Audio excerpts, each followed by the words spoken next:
Lison est un délicieux prénom qui s'écrit sans S à la fin et qui ne figure pas dans le roman de Morisen, Luce, les mémoires d'un veuf, que republient les éditions de la Différence avec une préface de Jean-Jacques Brochier. Tout de suite, la question se pose, pourquoi donc ce roman de Morisen, lu sous les mémoires d'un veuf, nous est-il aussi agréable? C'est la question que se pose Brochier, que nous pose Brochier, et il répond. D'une part, par cet effleurement de références et de souvenirs d'une grande discrétion, mais qui témoigne de tant de culture. Le bonheur d'expression de la littérature française du XVIIIe siècle, dans ses alambicages grammaticaux, est sans pareil. Morisen joue de cet instrument à la perfection. Et c'est vrai. Comme il est vrai que Rétif de la Bretonne a, dans sa vie de fait, et dans ses écrits, précédé Morisen dans un éloge de l'inceste. Or donc, il est difficile de prétendre qu'un tel roman, d'une lecture éblouissante à cause des qualités de l'écriture, puisse satisfaire la moralité commune. Il faut donc parler de Morisen, né en 1884 et mort en 1940, qui fut un littérateur passé par des études de médecine, comme ses amis André Breton et Louis Aragon, et un homme politiquement engagé, puisqu'il fut l'auteur d'une motion d'ultra-gauche au fameux congrès de Tours en 1920 et exclu du Parti communiste en 1922. Lorsqu'on lui refusa la parole, Morisen tira tout simplement 9 coups de revolver en l'air. C'est donc un homme intrépide et on dira presque intempérant qui a écrit Luce, les mémoires d'un veuf, et cet homme est doté d'une plume, d'une grâce qu'on peut dire éblouissante.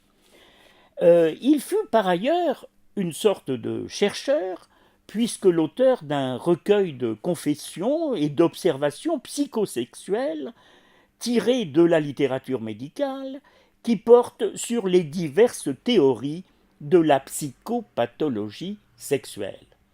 Il faut donc lire Luce, les mémoires d'un veuf comme le roman d'un cas de psychopathologie sexuelle, mais écrit avec une forme d'empathie qui déroute ou séduit selon le cas. Il y a quelque chose d'étonnamment gracieux dans l'inachèvement du récit des prouesses inquiètes et honteuses du narrateur. Rien de fallacieux ou de spécieux dans le récit de Morisen, qui est une plongée bizarrement rafraîchissante dans les abysses du désir transgressif, représenté sous la forme d'une rémanence absolue. C'est dire qu'ici, ce qu'on nomme communément, et non sans effroi, l'inceste père-fille, nous est représenté comme une aimantation réciproque et irrépressible. On a évidemment peine à y croire, et c'est cette peine à y croire que Morisen nous invite à considérer avec effronterie comme une peine à jouir. Peignant l'inadmissible comme une estampe japonaise, N nous stupéfie. Les lecteurs s'étonneront du plaisir que leur donnera ce texte. Ils s'en effrayeront en s'en délectant. Je vais vous donner une idée de l'écriture de Morisen dans Luce sous les mémoires d'un veuf. Luce, cependant, me croyant toujours endormi, s'attarde à contempler sa nudité. Elle éprouve de la main la fermeté de ses seins, de ses cuisses, le poli de sa hanche. Satisfaite, elle sourit à son image et lui envoie du bout des doigts un baiser. Ce spectacle, que ma ruse dérobe à sa candeur, m'affole, écrit Moricène. Je me retiens à peine de bondir sur elle pour la posséder. Mais tournant soudain sur ses talons et gagnant le lit, elle vient se jeter dans la gueule du loup. Je plonge sous les draps en même temps qu'elle s'y glisse, et ma tête remontant à sa rencontre, voici que ma bouche se pose dans l'ombre tiède et parfumée des cuisses, droit sur la virginité préservée. Rien n'est dégoûtant quand on s'aime. C'est sans doute la leçon que veut nous donner Luce, qui initie sa sœur Annette à satisfaire les désirs de leur père.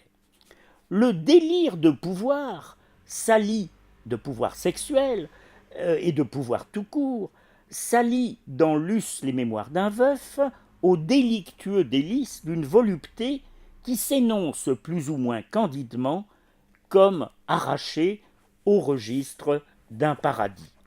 Mais la honte est aussi invitée dans le discours du veuf, et c'est un livre qui ne peut pas laisser indifférent, non pas tant à cause de son thème, qui est à ce point sulfureux qu'on ose à peine l'énoncer, mais parce que Moricène, qui fut l'introducteur en France, enfin en tout cas l'éditeur de Sade, afin que le public lettré puisse avoir accès à cette œuvre, Moricène est de ceux qui avancent avec une lampe incroyablement audacieuse dans les abîmes de la conscience et de l'inconscience.